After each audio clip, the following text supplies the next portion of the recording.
Beaucoup d'interrogations sur ce qui s'est passé dimanche dans la région de Douentza, dans le centre du Mali. D'un côté, des habitants racontent qu'un hélicoptère a tiré sur des civils rassemblés pour un mariage dans le village de Bounti.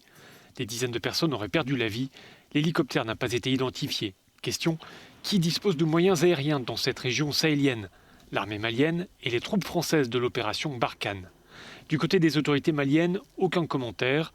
Quant à l'armée française, elle indique avoir mené un raid aérien dans cette région, tout en précisant avoir utilisé des avions de chasse et non des hélicoptères, et surtout avoir visé un rassemblement de djihadistes.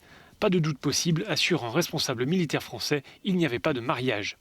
Alors, y a-t-il eu deux raids aériens le même jour dans la même région? C'est possible, à en croire l'ONG Médecins sans frontières qui intervient à Douentza. Dans un communiqué publié ce mercredi, MSF dit avoir pris en charge des personnes blessées dans des bombardements sur deux villages distincts. Mais ces raids ont-ils été menés par les mêmes soldats? Dans l'opération qui a frappé les civils, est-ce une bavure de l'armée française découlant d'une erreur de renseignement? À moins que ce soit l'armée malienne qui, par le passé, a commis des exactions contre les civils. En tout cas, plusieurs voix s'élèvent pour critiquer le silence autour de ces événements. 4 jours après l'attaque, on ne connaît pas le nombre exact des victimes. La MINUSMA, la mission des Nations Unies au Mali, a indiqué avoir ouvert une enquête.